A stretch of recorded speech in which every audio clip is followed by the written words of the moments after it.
Good afternoon. Welcome to our webinar.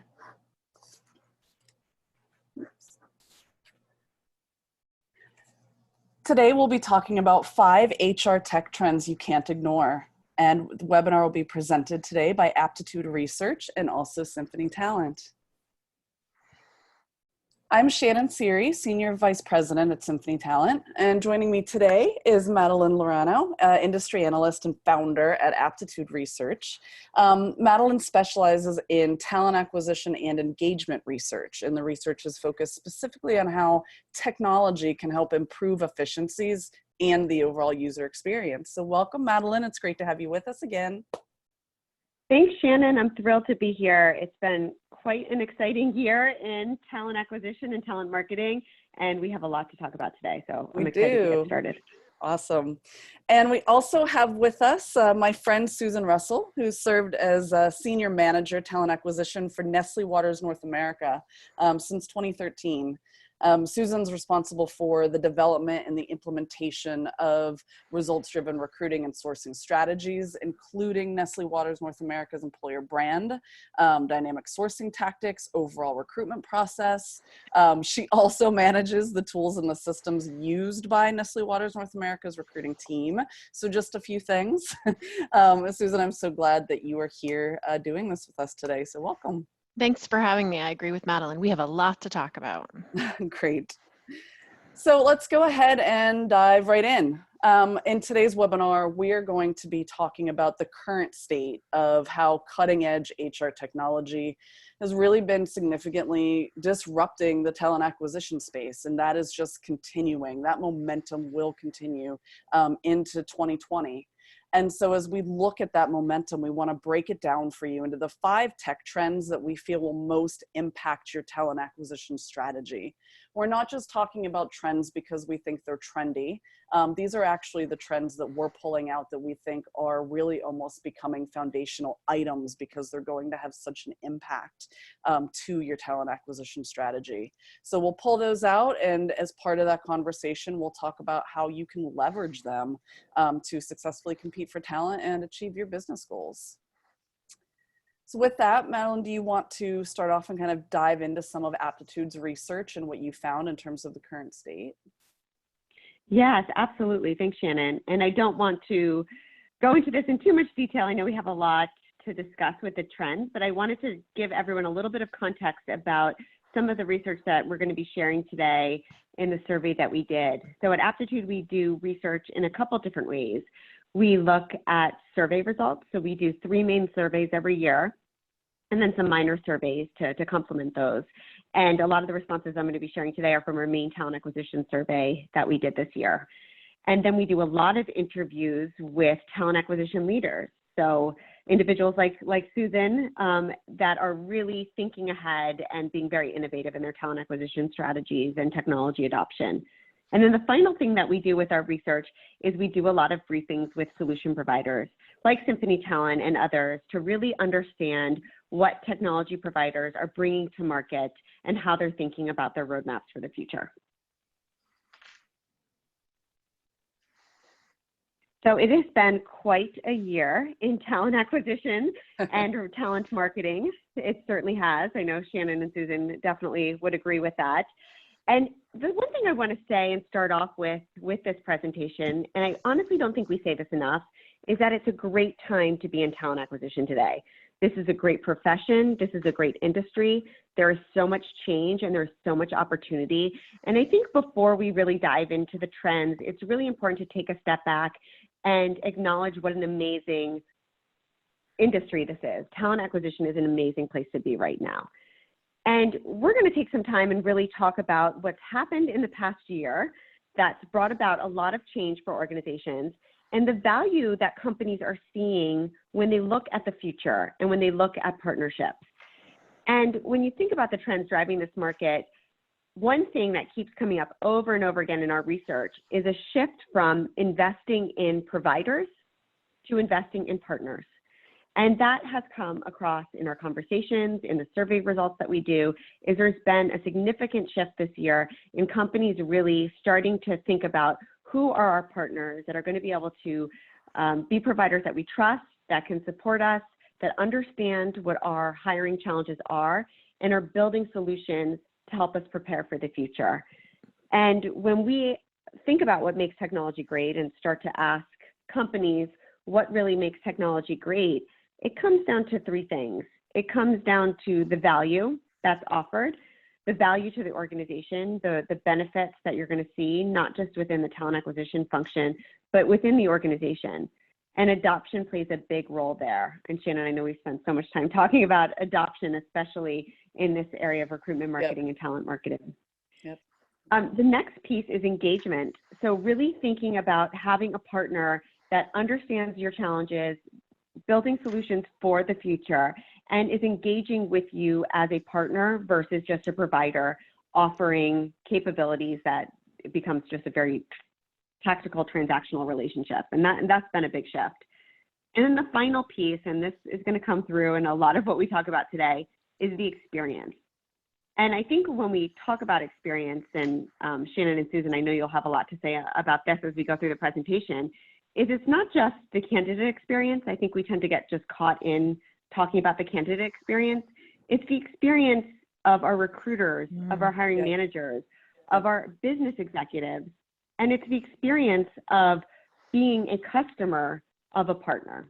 And I think that conversation has really shifted a lot of the trends we're going to talk about looking into 2020. So some of the challenges that we have seen in our research this year have been a little bit different.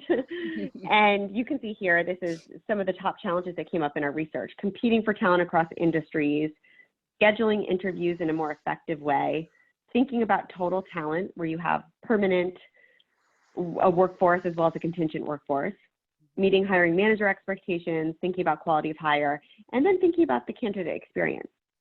So a few things jump out to me with looking at this slide, and then, I'd love to hear Shannon and Susan's reactions to some of these challenges.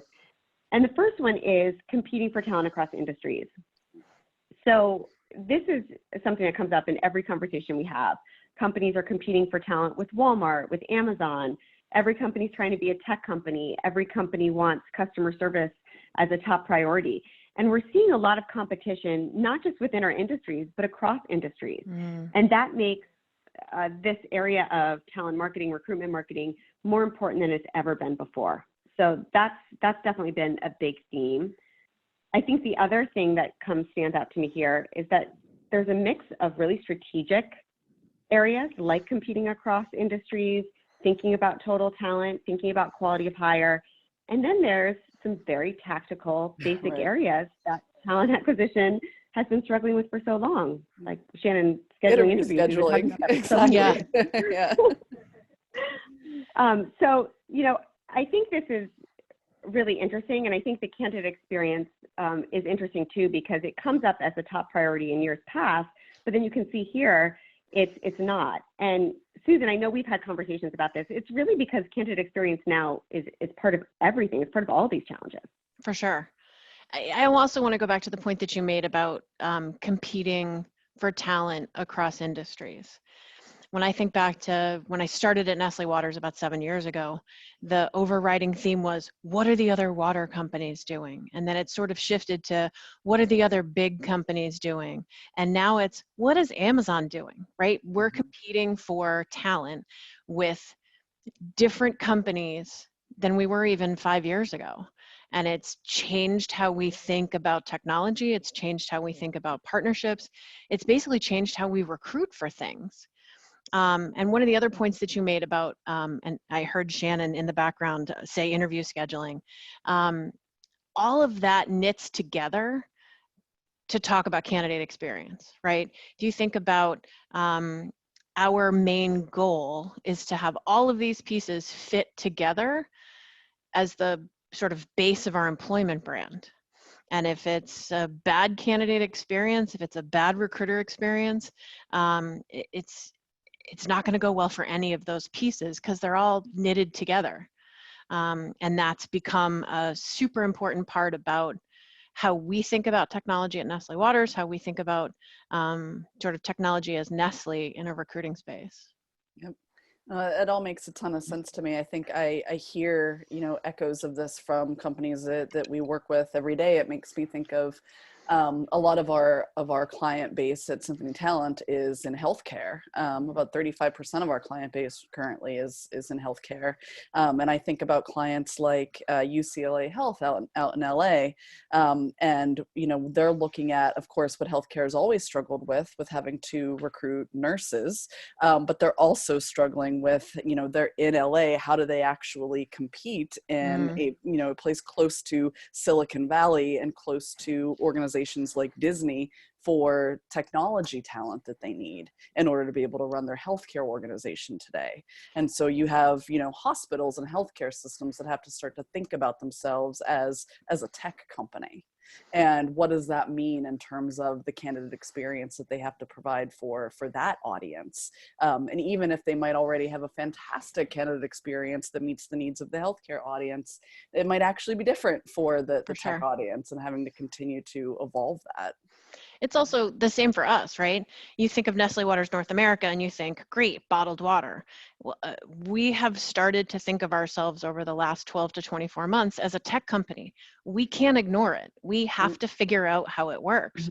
And just like you mentioned UCLA Health competing for folks out in California, I have to compete in New York City for tech talent, for people who, against companies who've been doing this for years.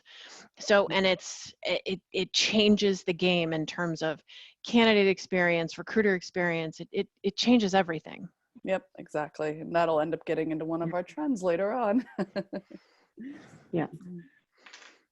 Yeah, so as if talent acquisition wasn't challenging enough, we're now thinking about competing across industries, becoming even more competitive with the shrinking talent pool. And it's changed a lot of what we're seeing in talent acquisition and some of the research that we're doing. We're seeing a new framework coming out for talent acquisition.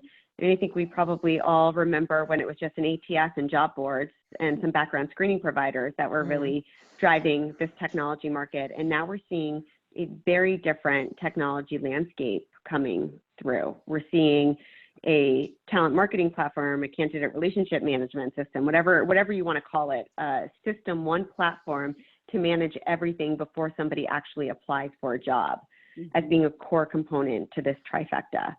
We're seeing the ATS, which manages the workflow, helps companies stay compliant, as being a core part of this trifecta. And we're seeing an onboarding system as being a core part of this trifecta.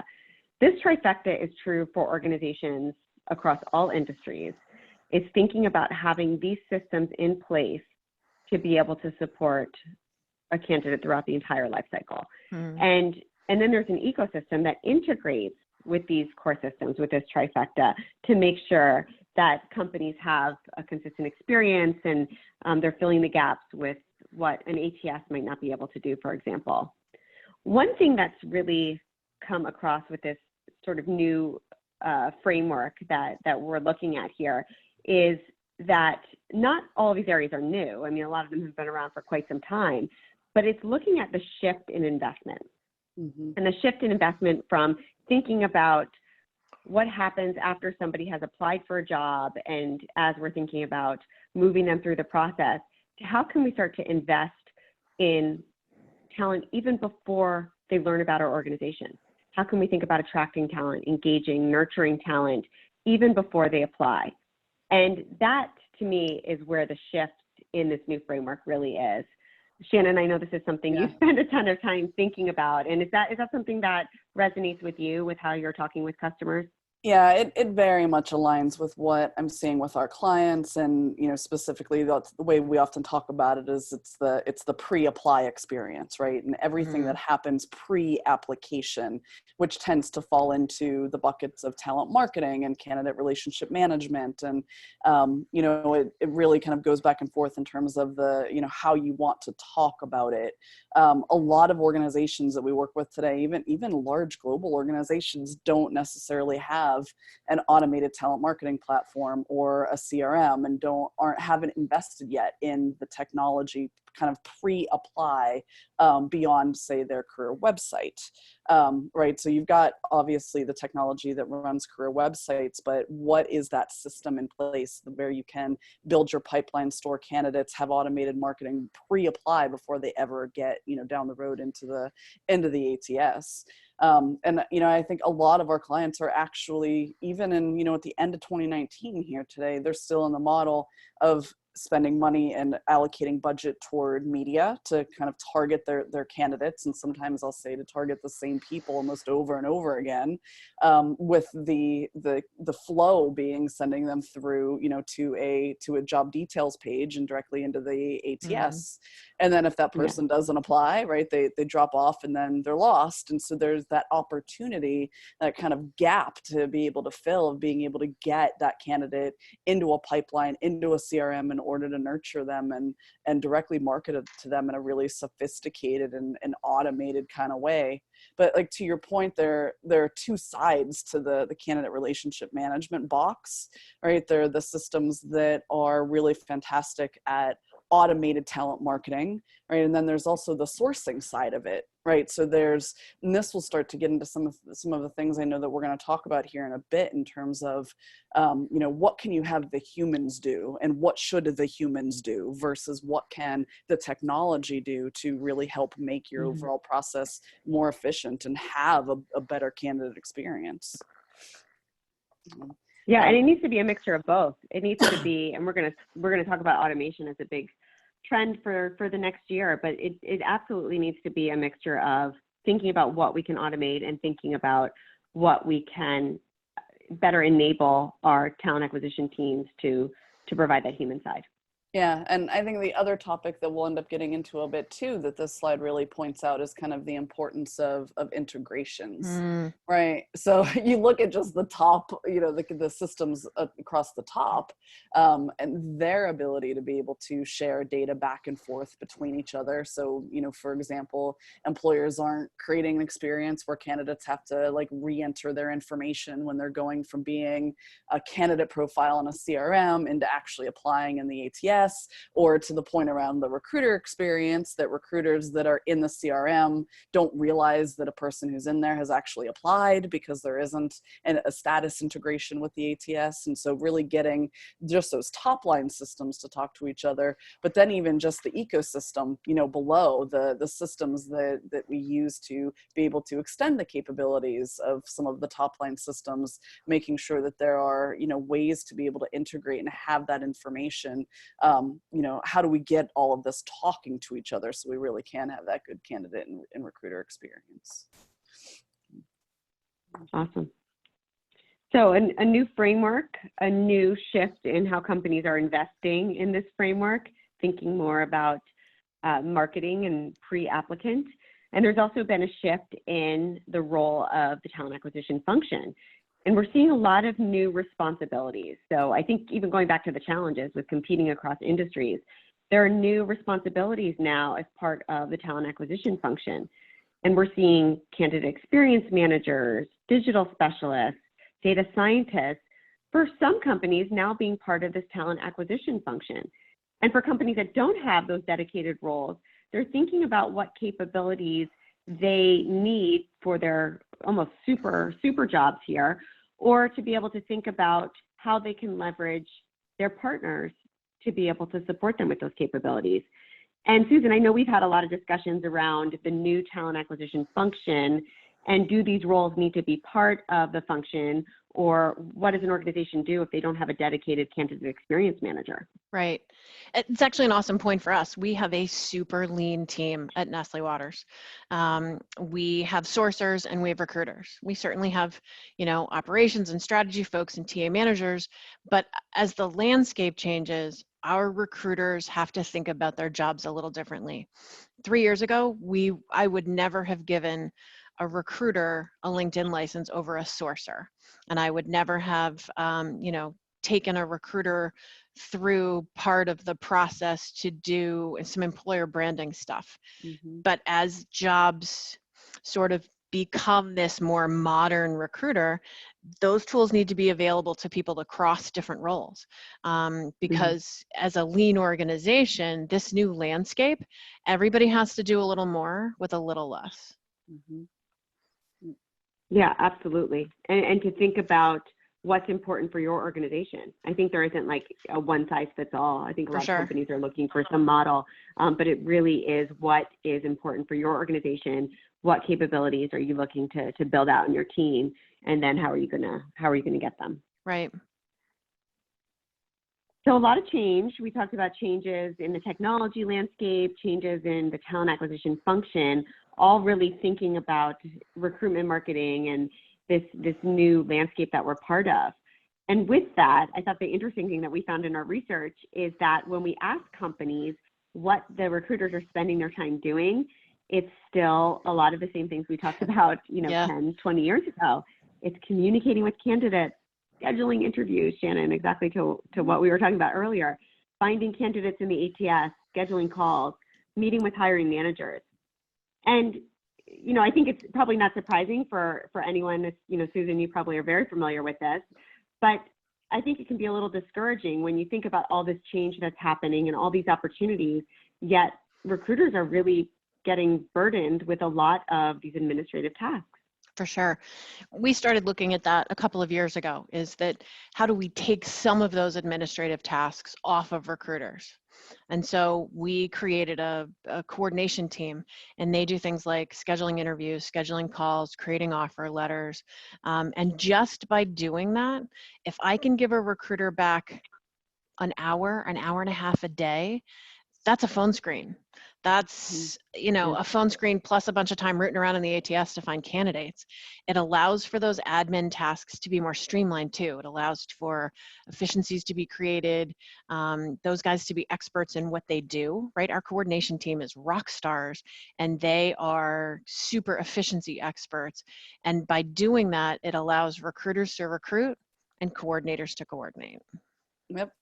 I think, really what we're hitting on is going to it's going to set us up perfectly to go into the 5 tech trends for 2020 that we want to focus on, because what we're really hitting on here is kind of the importance of automation, but specifically understanding what can be automated, what should be automated versus what's better for the humans to do, right? The entire point is we want to be able to preserve the candidate experience. We want to bolster your employer brand. How can you use technology in a really smart way to do that and free up your humans to do what, it really makes sense for them to be able to impact? So I think that takes us right into our 5 key trends. Awesome. So a lot of change in the past year, yet we're still facing a lot of the challenges. So the trends we're going to talk about, and what I really love about the discussion we're about to have, is that these really can impact how companies are able to elevate their talent acquisition strategies and see those results. And the main trend that we're going to start off with is really the framework for everything else. It's automation. It's a part of programmatic advertising. It's a part of recruitment marketing. It's a part of internal mobility transformation. It's thinking about what can be and might already be automated in our talent acquisition functions, and what we can think about doing as a human too. So it's really understanding what our options are, what we can automate, and getting started there. And I think for a lot of organizations, automation can feel incredibly overwhelming because you think about wanting to do all of this at once. You think about the talent acquisition funnel or the talent acquisition process, however you think about talent acquisition. And when we think about automation, and the way we've been talking about it as an industry has been around, let's just automate it all. And that can feel overwhelming, and that's not always the best approach. It's really looking at what can we automate, what is already being automated, and starting off small to see those results and be able to build from there. So these are just some areas within the 3 main buckets. So if you think back to that trifecta, these are the 3 buckets that align with that trifecta. The attract stage, so coming from a talent marketing and recruitment marketing platform, the recruit coming from your ATS, and the hire coming from your onboarding system. What can or is automated? So some examples here for the attract is thinking about personalized content, thinking about integrated sourcing, thinking about the candidate engagement and providing that consistency. So the communication and the engagement is there for candidates, and it's automated. It's not something recruiters have to think about going in and doing, and you have this inconsistent experience. And when you think about automation and you think about getting started and understanding where you're at with this, one thing that I think makes a lot of sense is starting off with journaling. And I know it sounds a little bit silly, but it's thinking about just collecting information on where you're at and where you'd like to be. What would help you if you automated it? What is currently being automated? What are your options with the technology providers that you might be using? And I know, Shannon, this is something that is certainly near and dear to your heart. I know Symphony Talent has done a tremendous amount of work thinking about automation, not only for this year, but it's a big part of your roadmap for next year. Yep. How are you helping the clients that you work with navigate this idea of automation? Yeah, I mean, one of the things that we really do with kind of every client that we work with is kind of, we don't actually journal it in the way that you're, but that process is kind of really the same of, going in and sort of understanding if they're, not necessarily working with us right now, what is their current tech stack, what is that current process, their workflow, what is automated, what's not automated. But also for us, because we focus a lot on that pre-apply experience and then starting to get into the application experience itself, we really spend a lot of time understanding the candidate audience and really understanding their target audiences, because there's actually kind of different levels of expectations or different tolerances in some instances of tasks that can be automated. It comes up a lot around things like conversational engagement, right? And the idea of chatbot. So great, chatbot sounds exciting and, cool. Oh, we should have one. Everybody's using chatbots now, but you should really be thoughtful about the candidates that are going to use it, how they're going to use it, what those use cases are. We talk about it a lot. I think a great example is even with people starting to get excited at the idea of now I can use Alexa or Google Home. My whole house is going to start, all of my smart speakers are going to start talking to me because I just called out their names. How we can use them, to integrate those into the recruiting process and kind of, can we automate job search that way? And while that might be really cool, and there are, some possibilities around doing it, we certainly have the technology to be able to do it right now today. Just because you can doesn't mean you should. Right. And so really kind of thinking through the use cases and the experience you want to provide and what can be automated and what should be automated. So while we don't journal it, I think we go through a lot of the same kind of upfront process to map that out and then say, great, now we know the experience that we want to provide and what those workflows should be. Now we'll start looking at the tech that's going to actually fit that bill. Yeah, absolutely. And I think that, this really sets up for what we're going to talk about in terms of what some areas are that are being automated. The other piece that I would just add to what you said is once you kind of figure that out and map it out and start to look at the tech, understanding what happens and how your providers respond to when the automation doesn't work. If the bot breaks, if the automation isn't working, are there the resources to help support your team so that they're not coming in and doing a scramble, sucking up all their time to be able to deal with automation that might go wrong for a period of time. Right. So understanding how you can have the support from your provider, both for the automation, but for when something on a day might not go according to plan. And I think that's an important conversation to have too. Always have a plan B. Yeah, always have a plan B. Let's see. So this is, I get a lot of questions that, I'm sure you do too, Shannon and Susan, around what does automation exactly mean? Is that just taking something that's manual and using technology to help automate that? And this is a case study that a large telecommunications company did on kind of mapping out, Shannon, I think exactly what you're talking about, what that automation would look like and how it would tackle some of those manual tasks. So you can see here, the automation is actually going through all these steps. When a task is completed, it captures the details of the task. It creates a new task and decides what team this new task belongs to and alerts them. It gathers the data and attaches that task and notifies the appropriate team of that new task. all these things. And if you can think about, if I were a recruiter and I was going through this step, this might take all day. I get sidetracked. I get pulled into something else. I have to worry about another job opening, having a meeting with a hiring manager. I might not be able to complete this for a whole day. If you're automating this is a matter of seconds. Yep. And what I like about this case study too is this is an example of looking at automation for the recruiter experience, the recruiter workflow, not just the candidate workflow. And you've got to think about both sides of the house and how that works. So, yeah. Great. So let's talk about our second trend. And this is a big one. And I think, I was at a conference this week and this came up several times at the conference. And it's certainly a big topic, and I also think it's a really misunderstood topic. Yeah. So to me, programmatic is a really core part now of talent acquisition, especially the recruitment marketing, talent marketing side of talent acquisition. It's helping companies really think about the automation for advertising. You can see here in the research we did, we found that 1 in 5 companies are investing in programmatic in the next year. I think that's, going to increase as the year goes on and companies have more use cases and examples for that. Just to kind of put some of this whole market into perspective. So research that was done by eMarketer found that $60 billion of programmatic display was spent in 2019. And they're predicting that by 2021, that's going to go up to 81 billion. Of all the U.S. Digital display ad dollars will be on programmatic.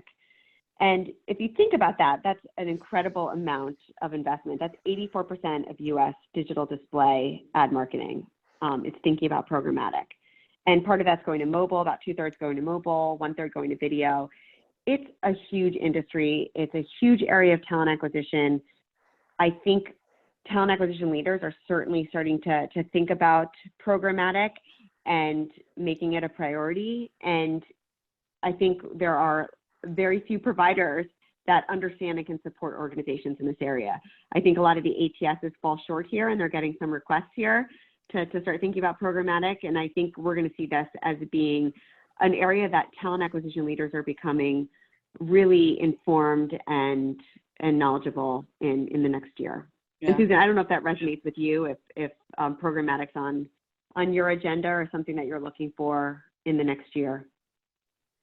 Yeah, programmatic has become an important part of our media planning. It has dramatically changed how I do my budget. It's dramatically changed how I talk to recruiters about how media works. And I feel like it's changed it for the better for sure. Yeah. I mean, I think the programmatic is just an absolute necessity, and it's a bit of a shame because sometimes I feel like the words used to describe programmatic overcomplicate it, and it makes it a bit of a topic where sometimes we start talking about it and people's eyes glaze over. But it's so incredibly important to, the budgets that we have for talent acquisition and attracting talent. So much of those budget dollars go to media, and being able to plan out your media spend in what I would call a flexible, a nimble, an automated, like self-optimizing way is really the only way that media should be bought today by and large. So, I mean, programmatic media really isn't that complicated, but it feels kind of complicated. And, it really has allowed our clients to be able to move away from what is the traditional model of where, we would have to commit to certain sites. We would have to enter into contracts for certain amount of buys, and whether that contract spend ended up actually garnering us the candidates that we needed or not, we were locked in. And with programmatic, you don't have to have that kind of buy and pray or post and pray mentality, because it really allows you to put your budget into a system that will allow it to move around automatically and get in front of the target candidates where they are. It'll self-optimize for the applications that you need based upon your actual goals as a company. And you don't need to have a human. Again, like, what should the humans do and what should the machines do?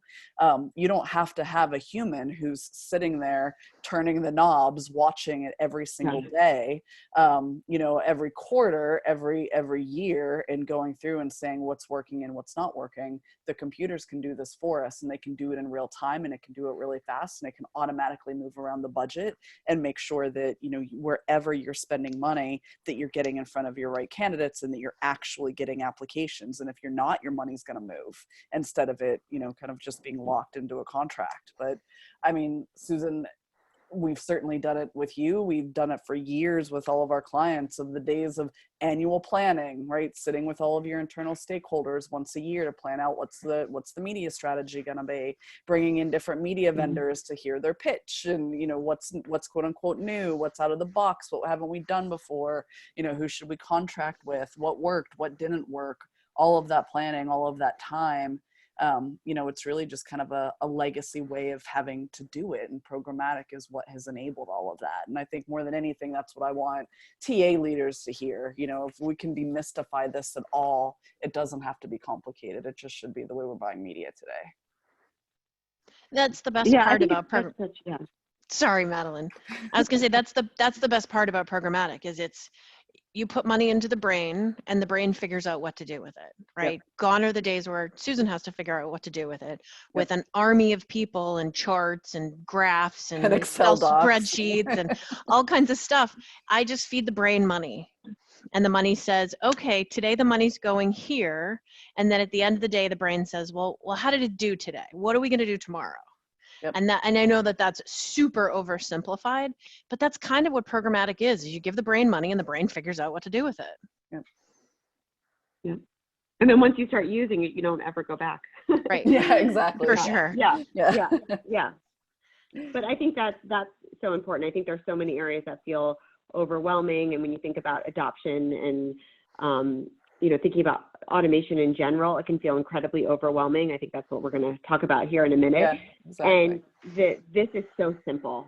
And we don't say that enough with programmatic. It sounds like a complicated thing. It sounds new for a lot of companies out there. And, I think both of your points are so well taken. It's so simple, and that's what it's meant to be. That's how it helps. Exactly. Yeah.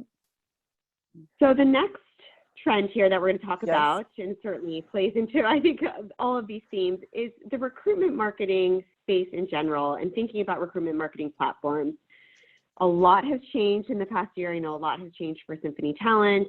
I know a lot has changed in this market for how organizations are thinking about investing in these solutions. We still see this as being a huge area of investment. We shared the research earlier as kind of how companies are thinking about this. 72% of companies, enterprise companies, are investing in recruitment marketing platforms in the next year. So it's a huge area. And with all this change, I think companies are often confused around what the value is, how they should be using a lot of the technology out there. I thought it was really interesting when we asked companies that are using recruitment marketing platforms how they're using it and what the adoption looks like. Only 2% are using all of the functionality. And to me, that's really interesting. It speaks to, and you can see here, it's not far off from the ATS, is that there's a lot of product when it comes to recruitment marketing platforms. There's a lot of technology there, and companies don't necessarily need to use all of it. That's not the best practice.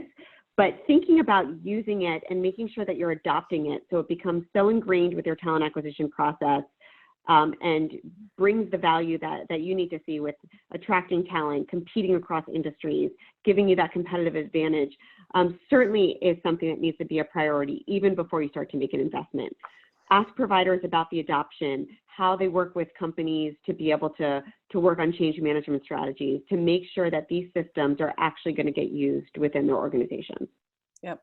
Yeah, I mean, obviously adoption is near and dear to us. And so I find this fascinating. And of course, not that we necessarily want companies using every single piece of functionality and every piece of software.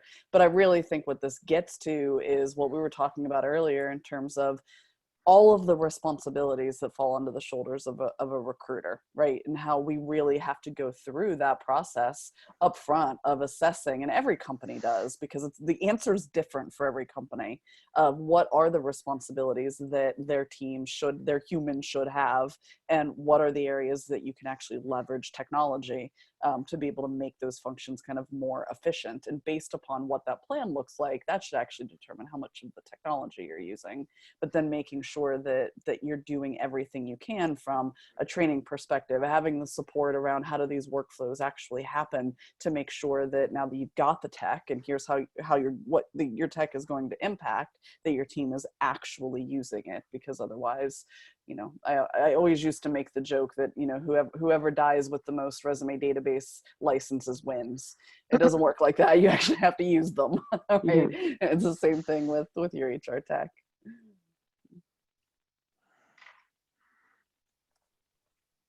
So along those lines of thinking about recruitment marketing and thinking about where companies are investing in the next year, and we ask this question in all of our surveys, and every year, as you can imagine, it changes a little bit. And you can see here, the top areas of investment for the next year are automation, which we've talked about, certainly, thinking about job matching AI, which is a whole webinar in itself, campus recruiting, assessments, and recruitment marketing CRM, which we just talked about. To me, this is really interesting because this changes so often year after year. I mean, video interviewing used to be #1 for years and years, and now this doesn't even make the list. One thing that I really want to call out and spend a little bit of time talking about is the campus recruiting piece, because I'm seeing and hearing more and more about campus recruiting, and certainly automation and recruitment marketing are a big part of that conversation. But thinking about how companies are changing the way they approach campus recruiting and looking at technology to support an area which really wasn't supported by anything other than a staff, a travel budget, and a couple Excel spreadsheets. Mm. Yeah. I think there are two things that are happening here that are kind of converging. One is that you go back to the idea of having to compete, across industries.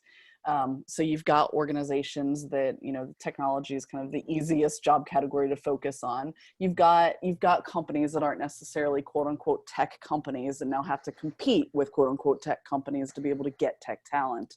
And a lot of that means really being able to kind of sell the company experience, the culture, et cetera, very early on in somebody's career.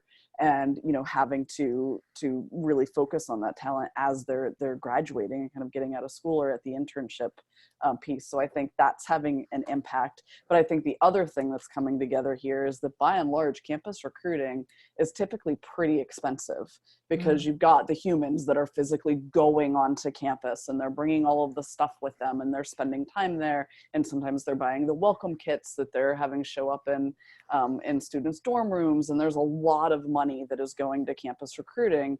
And because there hasn't been a ton of technology innovation that has happened here beyond, some of like the event management systems, there really hasn't been a ton of investment in, okay, we're going to send all of these humans to campus, but what happens? How can we actually engage with the people that we're going to meet on campus? How can we engage with them before we get there? How can we get them into our pipeline and get their information before we get there? How can we engage with them when we're there? How can we engage with them long term, long after we're gone and long after we're off campus? There's got to be ways to be able to, kind of have ongoing strategic communications that can be automated, that can be personalized, that will really extend everything that the campus team has traditionally been doing.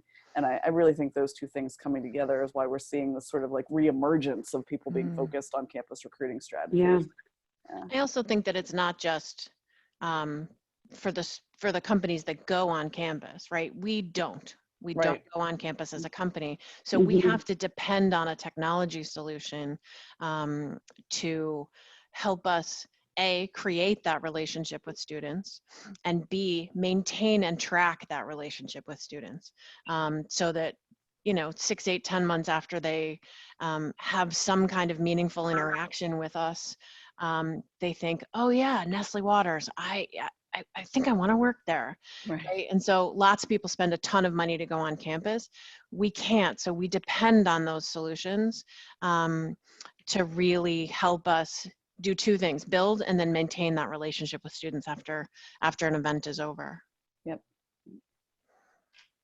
Yeah, it makes sense because it's showing, especially when you think about the competing across industries that we talked about earlier, it's showing that you're relevant and that you're there and you're engaging with them in the ways that they want to be engaged with. And, Right. and oftentimes it's not at an event, Right. but you're showing that you're part of that conversation. For sure. That's a great point.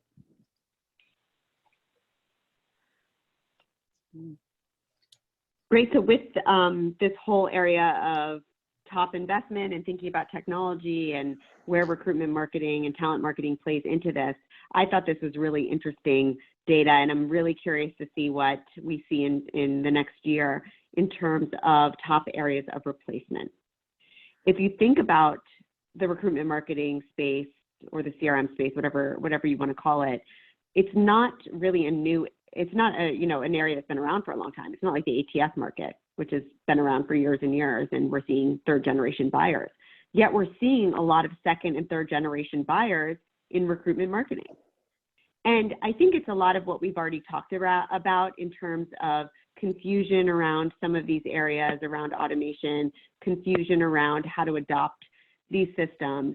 But I think the other piece that really stands out to me is the partnership piece that we started off this presentation with, and I think is probably a way that we're going to close the presentation, is thinking about investing in a true partner, a company that's committed to this space, understands what your organization's unique challenges are, and they're building solutions for the future. And to me, there have been significant differentiators in the past year in terms of the providers in this market that truly partner with their clients. Yep. Yeah, I mean, obviously I'm biased, but of course I think that is incredibly important, is really kind of the key to whether or not you're going to kind of have adoption, whether or not there's going to be impact. Is in order to be able to use the technology, you have to have a partner that really understands your needs and can help you understand and how to use the technology in the way that's going to benefit you the most. And it's interesting looking at this data, because obviously I have a lens that you guys don't necessarily have, in that, we receive RFPs from companies all year long, where they're basically looking for technology providers, and so they're submitting their requests for proposals, and so we get to see what are the things that they're looking for and what's important to them. And by and large, I would say, the needs really mirror what we see here in terms of the kinds of providers that they're looking for. CRM, absolutely is kind of leading the pack right now in terms of what is constantly coming up in RFPs where organizations are focusing. But one thing that isn't necessarily on here, because it's not what the graph was asking, but something that's coming up in every single RFP that is about technology that I've seen this year that is really important, is the ability to integrate. And so a bit of what we were talking about before when we were looking at the trifecta slide, having a bi-directional, a two-way kind of data flow that's going between your recruitment marketing system or your CRM and the front end of your career site, right? So that your career site is kind of personalized based upon your candidate profiles, or the integration between your CRM and the ATS, so that whether or not somebody is actually statused as, they're going in for an interview or they've become a hire, and the CRM knows that somebody is in that process, and so it stops some of the automated marketing it was doing. Or that person's an employee, and so now you can use it for internal communications. Even integrations with like sourcing databases and CRM, so that you can bring information from the open web, assessments, or integration with assessments in CRM and ATS, so that just kind of that integration and the play between those systems is really what has stood out to me in terms of when they're looking at not just the systems they want to replace, but they're kind of saying, we need these new systems, but we also need them to talk to each other. Yeah, absolutely. And I think speaks to both the adoption and the partnership piece. It's, if that's in place, these systems definitely get adopted more quickly, and the partnerships really become established. Yep. So on to our next trend, internal mobility. Internal mobility. This has been a big topic this year, and I think a lot of companies are still immature in this area or figuring out if this is part of talent acquisition. We see this as definitely being part of talent acquisition in the next year and in the future, and companies really thinking about what their strategy is around internal mobility and what technology can support them here. The HCSs don't do a great job on the internal mobility front, so to me it's really coming from the recruitment marketing, the talent marketing piece of it. But it's a huge opportunity for organizations to think about addressing retention, which is now also becoming a talent acquisition metric. So Susan, I know this is something that you spend a lot of time thinking about, and curious to how and where you're at with the internal mobility discussion. I absolutely think it's part of talent acquisition. Nestlé Waters has just created, from what was talent management and talent acquisition, we have an integrated talent function. That's how important it is here to have those conversations about the internal pipeline and, who's doing what and who's got, what skills that they need to polish, and maybe a bump isn't up, a bump might be over. Mm-hmm.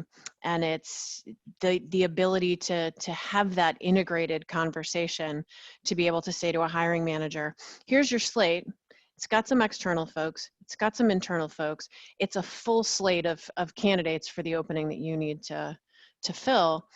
And as we look to continue to integrate our talent function, it's knitting all of those pieces together instead of, oh, hey, you've already looked at your external slate. What's your internal slate look like? You have to go talk to your talent OD person, or you have to go talk to your HR manager. The integrated piece on internal mobility allows us to serve our internal customers better and faster. I really think the focus on internal mobility too, it also comes from the, needing to compete across industries.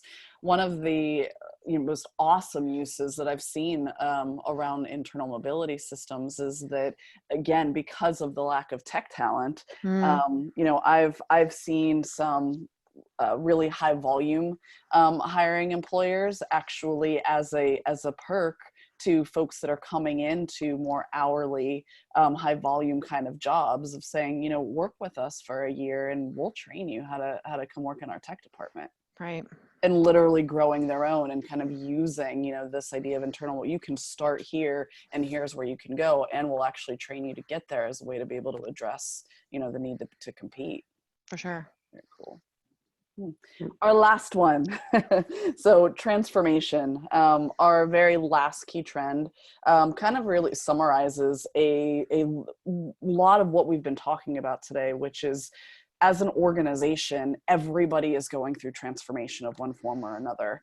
And as a talent acquisition leader, being able to really understand the transformation that your organization needs, and to be able to prepare for that change, to make sure that you've got the partners that are going to be able to support that effectively. You've got the systems that are going to be able to support that effectively. That's really what's at the heart in terms of this focus on transformation.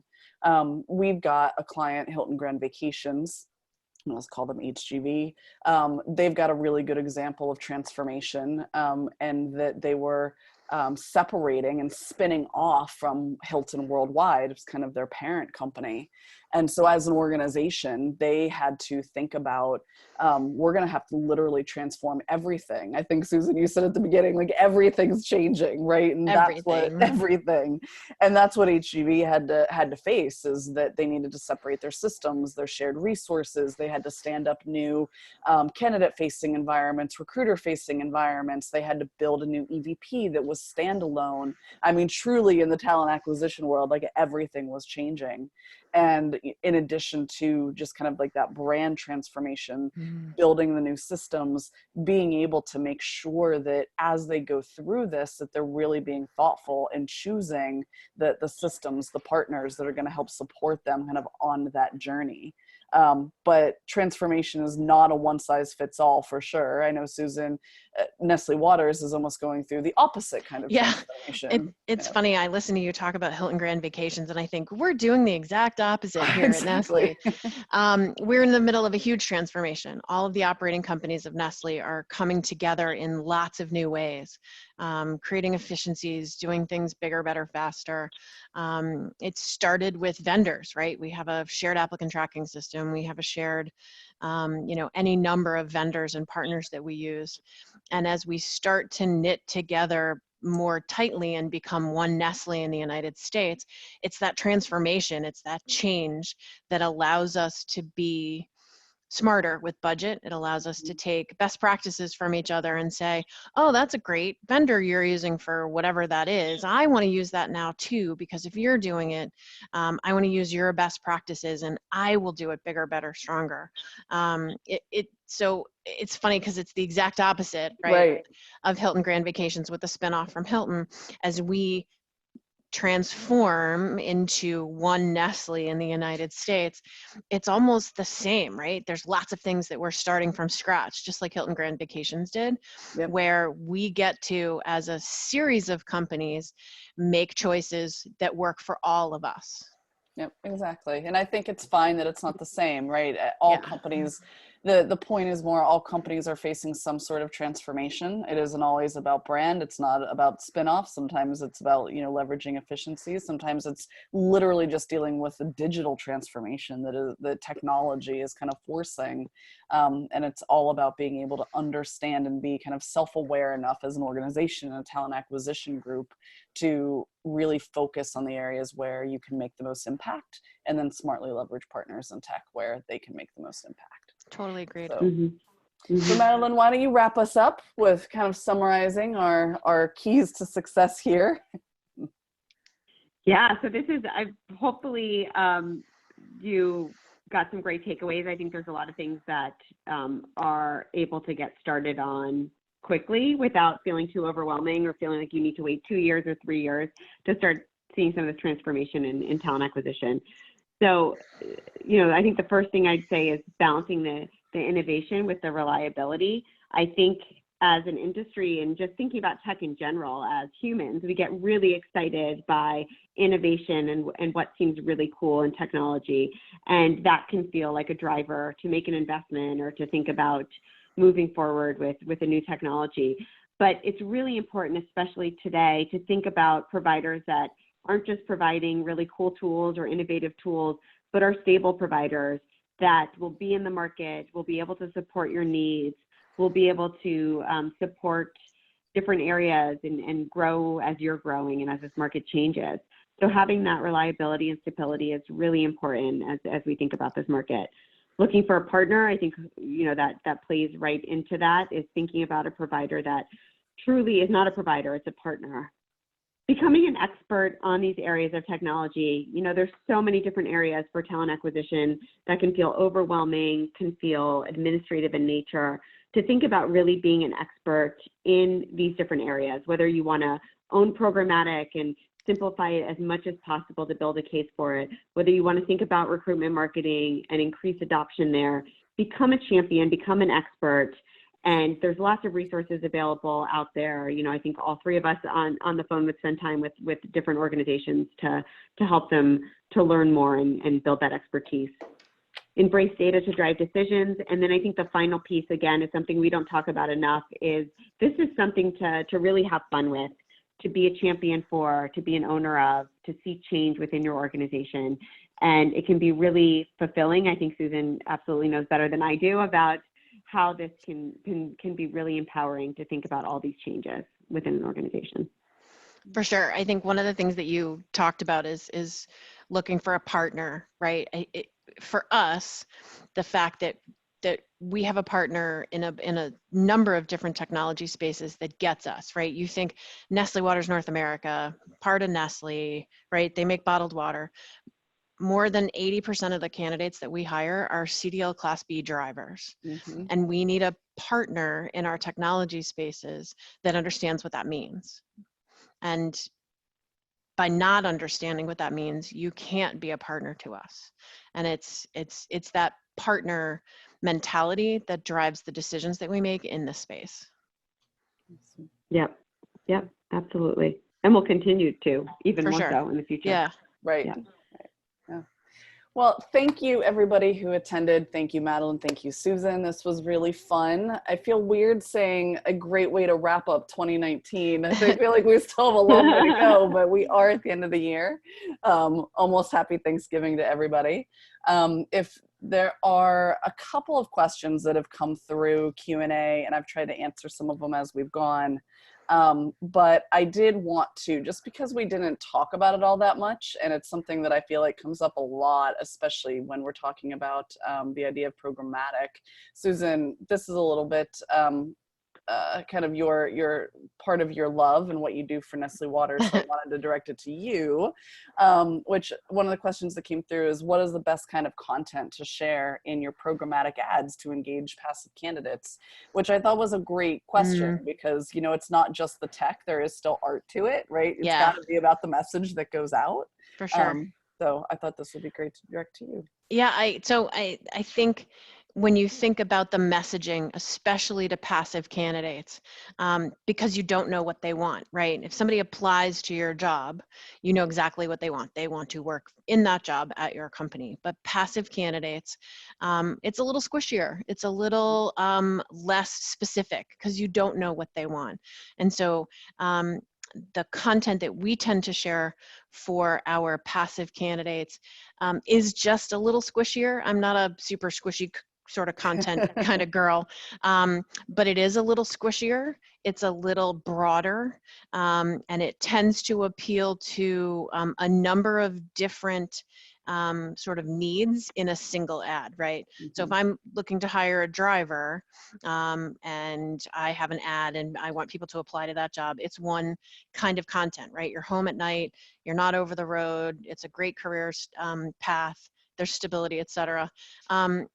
But if I don't know what kind of job you want to apply for, it becomes a broader, you know, come work for Nestle. It's the largest food company on the planet. We have great benefits. It's a great career path, right? It tends to become a little broader because of the fact that we don't know exactly what they want. Yep, much more of the perks of the organization, why you should consider, what might even stop you and kind of think, oh, that would be a really cool place to work before they even get into thinking about a specific job. And then once we've sort of hooked them, the next conversation becomes a lot more specific. Right. Yeah. Well, that makes perfect sense. Well, if there are any other questions that we didn't get to, or you were shy and didn't post in the Q&A module, you can always send us an email here at Symphony Talent, info@symphonytalent.com, and one of the three of us will get back to you and answer the question. And then if you registered for the webinar, you will also be getting a copy of this. And if you weren't able to attend the webinar and you're listening to this later, we hope you enjoyed it. And thank you, everybody.